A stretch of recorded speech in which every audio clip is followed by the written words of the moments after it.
Mbalamusizaako mwenna abalabi ba puroguramu yaffe nsonga ku nsonga.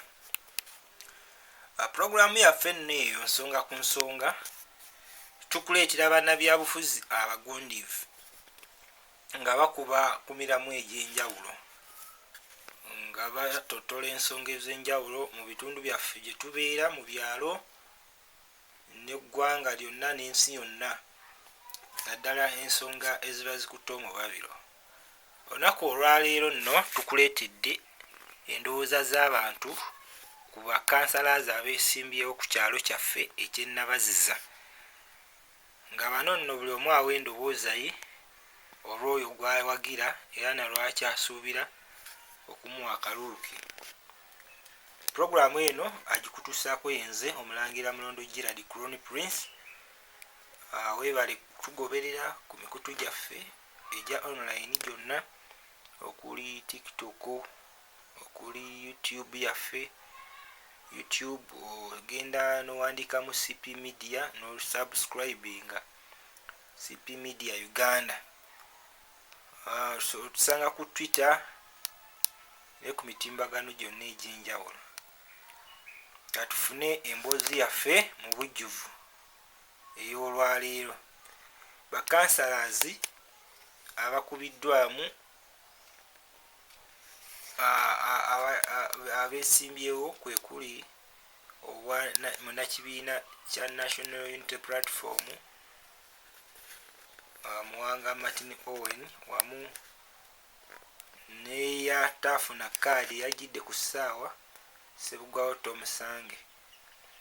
Mu balala mulimu owa PFF ye Mwami Kanyike n'abakansalazi abalala abazze ku muti n'ebibiina ebirala nga bwe byaleese. Emboozi etambudde bw'eti. Bange mwenna abatuuze b'e Nabaziza zooni amanya n'eddoboozi Kibugo Joseph anti nze ndi ttiimu Tomusange anti omusajja ono Tomusange azze kuwa kansala bw'e Nabaziza. Tubasaba mwenna mutubeererewo abatuuze mujje tufune kansala ono agenda okusobola okuba nga atukolera ebyo bye twetaaga ab'e Nabaziza. Kati erinnya Florence Muwanga nsazeewo okuwagira Tomusange Kayinja kubanga yeewaddeyo, yakubwa, yasibwa n'abeerawo olw'ekibiina. Erinnya Namuddu Aneti, kansala mpagira Tomusange olw'ensonga tuwadde enkulaakulana tuteereddewo essomero abantu yajjidde ku ssaawa. Tomusange ono gwe mulaba nzo y'omu ku basajja abanyingiza NUP nga NUP yakajja ebiseera ebyo yali ekyalina people power. Bakansala nze Asumani Mugwanya tempa busobozi bwa muntu siwa kigamba nti ngenda kuwa kibiina. Kati Tomusange ye wange ajje ku ensangi LC3 ombulire olwaki Tomusange tasobola kutukolera nga atukolera n'essomero abaana baffe basomera ku ssente za layisi ate nga bakola buli kintu. Nze ndi wa muti musolo kyewunya ekyo. Nze ndi wa muti, ndi wa mpuuga, sikirumamu ekyo naye ngenda kunoonyeza ani Tomusange akalulu. Waliwo abanupu bangi wano abawagira His Excellency Bobi Wine. Tumusange ekitiibwa naye ebyo byonna byonna tetugenda bifaako. Tetwagala ki? Twagala muntu agenda tukolera.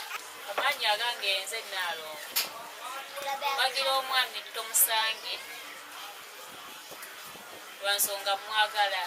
Nakalaama zano mbadde nteesa bannyabo ne bassebo nga bwe tuzze okutuula wano tuteeseze ddala ekintu ekituufu nti naddala omuntu ono noono ani asinga bw'abanga wa muti bw'abanga wa NRM naye nga mulaba ayinza okuyamba kubanga bannanga abantu baffe bali bubi. Abantu bagenda bewaggamye mu bifo naye nga tebasobola kukola ki kuyamba bantu baffe. Bannyabo ne bassebo baganda bange ab'ebitiibwa Honorable Tomusange ono mumulaba NUP bwe yali ejja mu buyinza wano nga tusoganya ebibiina ebyaliwo nga tutongoza ekibiina kyaffe ekya NUP ye yali coordinator. Kolera stage y'okukatale Kisebiri. Ensonga yennabaziza nze mpagira kansala Tomusango olw'ensonga yalina ebikoleddwawo ebirabika. Nasali David mpagira omuwagizi wange Tomusango omwana we waffe Mutambala mwagala nnyo kuba atuyambye alina essomero awo wammanga.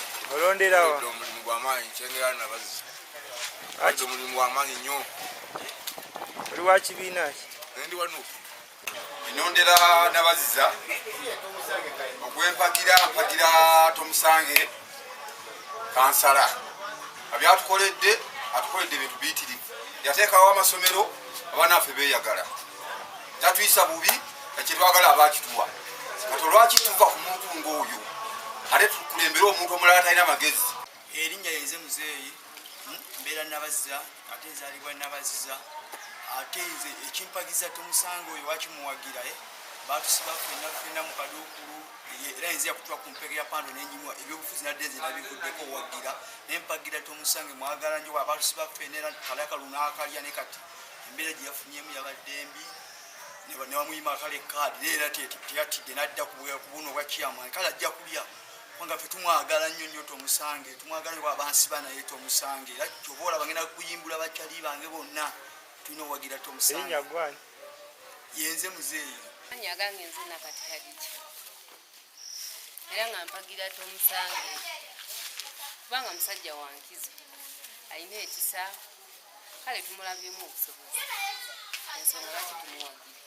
Birabikako abalala banatusanga ku binaddirira naye kati essaawa eno tukulonda muntu akoze alina kyakozeewo so si atuula mu kifo n'abeera comfortable.